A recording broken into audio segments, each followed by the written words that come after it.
Assalamualaikum warahmatullahi wabarakatuh. Alhamdulillahi rabbil alamin. Allahumma salli wa sallim ala Sayyidina Muhammadin wa ala alihi wa ashabihi ajma'in. Teman-teman tahsin Al-Quran yang semoga Allah muliakan, materi tajwid kali ini adalah An-Nabr, ya, An-Nabr. Secara bahasa, An-Nabr artinya adalah, perhatikan, tekanan atau teriakan yang keras. Tekanan atau teriakan yang keras, itu An-Nabr.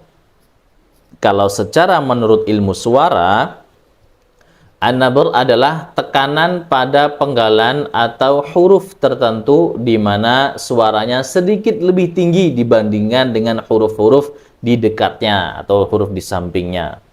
Ya. Materi ini, ya, pengertian ini saya ambil dari kitab At-Tajwid Al-Musyawwar, penulisnya Dr. Aiman Rushdi Suwaid. Kemudian kita akan masuk pada materinya. Baik, kita masuk kepada kaidah-kaidah An-Nabr. Kapan suatu bacaan itu dibaca nabr? Saat waqaf pada huruf bertasydid. Ya, jika ada huruf bertasydid dibaca waqaf, maka harus diberi nabr, kecuali qalqalah dan gunnah. Maksudnya apa? Kalau yang diwaqafkan, yang bertasydid itu hurufnya huruf qalqalah, maka tidak boleh dibaca nabr. Atau huruf nun dan mim bertasydid, jika diwaqafkan tidak juga boleh dibaca nabr. Kita masuk kepada contoh. Perhatikan ini teman-teman, ya. Contoh pertama adalah wa kullu amrin mustaqir. Mustaqir, dikeraskan suaranya, ya, ditekan lagi, dihentakkan lagi suaranya. Ya, ini adalah an-nabr. Bukan bacanya mustaqir, itu tidak nabr, tapi mustaqir, dikuatkan lagi suaranya. Kemudian contoh yang kedua, fa illam yusibha wabilun fatal. Fatal, bukan fatal. Kalau itu tidak nabr, tapi fatal, dikeraskan lagi suaranya. Kemudian contoh yang ketiga, yatakhabbatuhu syaitanu minal mas. Bukan minal mas, tapi minal mas. Gitu ya teman-teman, ya.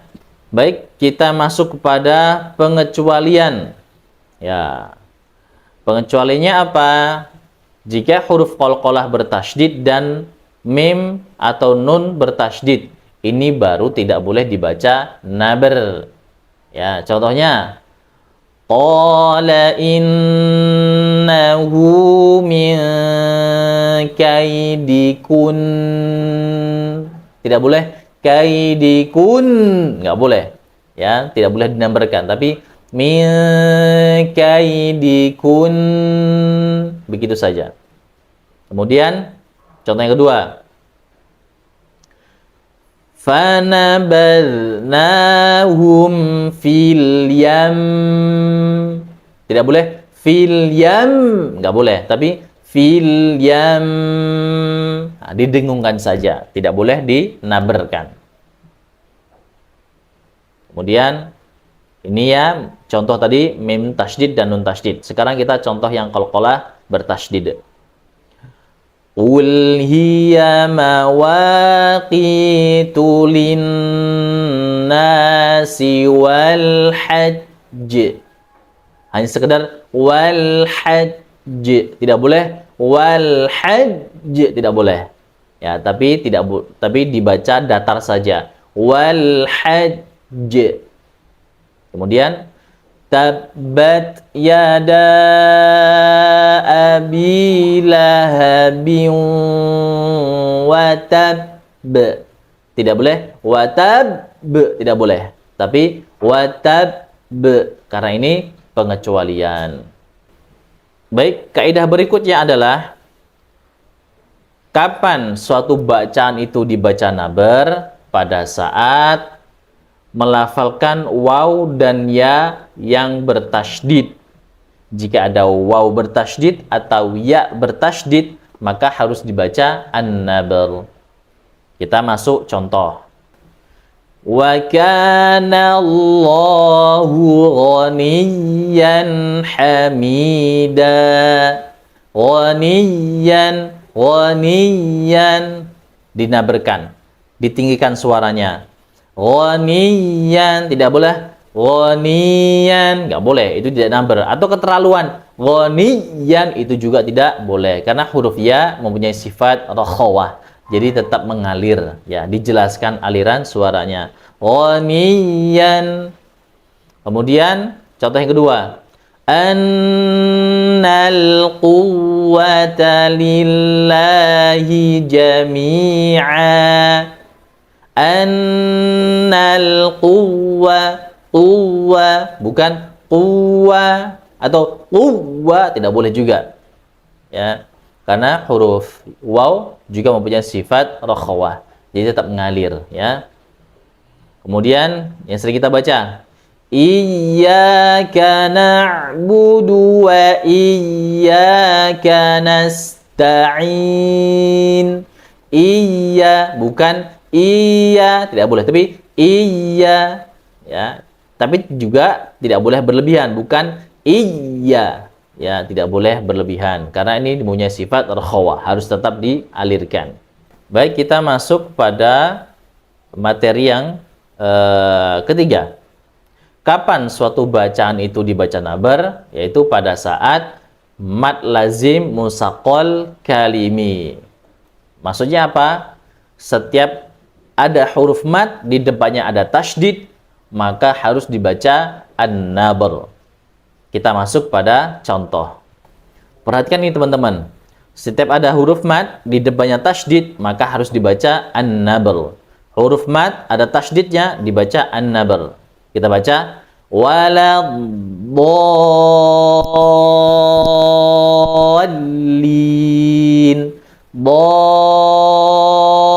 Dallin. Jadi ada hentakan di situ. Ya, ada menaber. Tidak boleh dallin. Nah, itu tidak naber, ya. Harus diberikan nabernya. Kemudian contoh yang kedua. Wa ma adraka mal haqqah. Bukan haqqah. Nah, tidak naber itu. Tapi haqqah. Kemudian masuk contoh ketiga. Fa idza ja'atis shakhah, ya, shakh, dinaberkan gitu. Tidak boleh shakhah, itu tidak naber, tapi harus dibaca naber. Shakhah. Baik, kemudian yang keempat. Kapan suatu bacaan itu dibaca nabar? Pada saat setelah huruf mad ada hamzah atau lin saat waqaf. Kita masuk pada contoh. Perhatikan teman-teman. Ini ada huruf mad di depannya hamzah pada saat waqaf atau berhenti, ya kan? Kemudian ini juga lin, syai ini lin, ya, pada saat waqaf, maka harus dibaca nabar. Kita baca contohnya. A'antum asyaddu khalqan amis sama'. Ada nabar di situ. Sama, tidak boleh sama, nggak boleh. Tapi sama. Kemudian contoh kedua.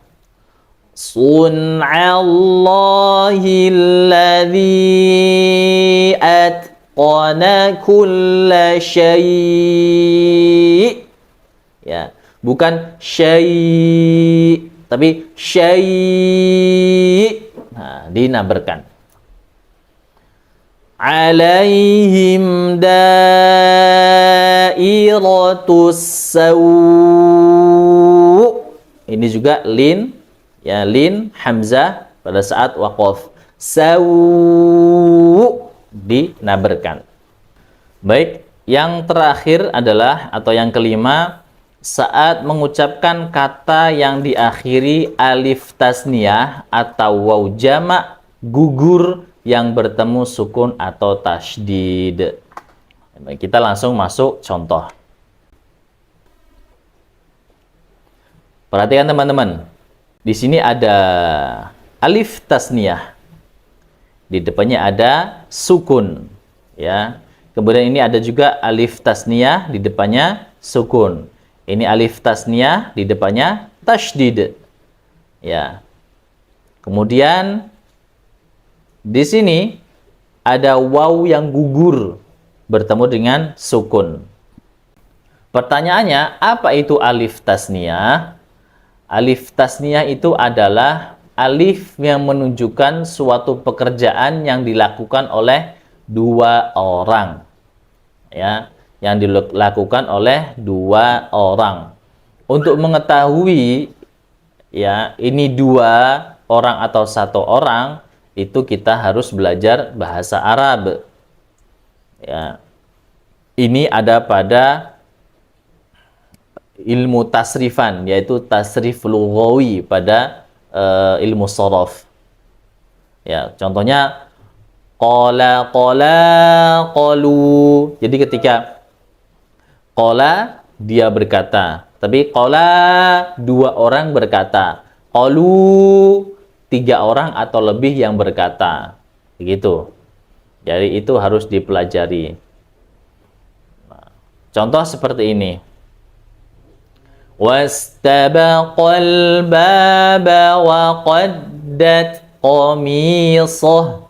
Wastabaqal ini artinya dua orang itu berlomba-lomba, ya, menuju ke pintu, dan perempuan itu menarik gamisnya. Ini cerita Nabi Yusuf, ya. Ini cerita Nabi Yusuf. Jadi dua orang yang berlomba-lomba menuju ke pintu. Ya, makanya di sini kasih alif tasniyah. Wastabaqal baba wa qaddat qamisah. Jadi ada tekanan. Wastabaqal ba, bukan wastabaqal baba. Nah, itu tidak naber, harus dinaberkan. Kemudian ini adalah alif tasniyah juga, teman-teman. Nah, waqala artinya dua orang yang berkata. Ya, waqala, dua orang yang berkata. Siapa yang berkata? Ini Nabi Sulaiman dan Nabi Dawud. Mereka berkata apa? Alhamdulillah, mereka memuji Allah. Nah, makanya membacanya waqala alhamdulillahilladzi faddalana. Nah, nggak boleh waqala alhamdu, tapi waqala alhamdulillah. Begitu teman-temannya. Kemudian perhatikan juga ini contoh yang berikutnya. Ini adalah alif tasniyah, di depannya tasydid, ya, maka harus dibaca an-nabr. Falamma dhaqash syajarata badat lahuma sawatuhuma. Artinya apa? Maka ketika mereka merasai atau menyicipi buah pohon itu, mereka siapa? Berdua, Nabi Adam dan Hawa. Makanya di sini dua orang yang menyicipi, yang merasai buahnya, dua orang. Maka di sini dikasih alif tasniyah. Itu teman-temannya. Kemudian contoh yang ketiga. Huwa maulahu wa Jibrilu wa salihul mu'minin. Dibaca nabar. Nah, pendapat ulama ada yang mengatakan di sini ada waw yang terbuang. Ya.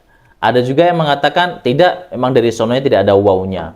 Nah, untuk kasus yang ini boleh ya, tidak sampai kesalahan, boleh dinaber juga boleh tidak, tergantung keyakinan kita. Di sini ada waw yang gugur atau tidak. Kalau keyakinan kita mengikuti ulama yang tidak ada waw yang dibuang atau yang digugur, maka tidak masalah, tidak dinaber. Tapi kalau keyakinannya ada waw yang gugur, maka harus diberi naber. Itu teman-temannya. Mudah-mudahan penjelasan ini bisa difahami. Jika belum jelas, silahkan ditanyakan di kolom komentar. Ini mengenai tentang an-nabr. Baik, saya cukupkan materi pada saat ini. Subhanakallahumma wa bihamdika asyhadu an la ilaha illa anta astaghfirka wa atubu ilaih. Assalamualaikum warahmatullahi wabarakatuh.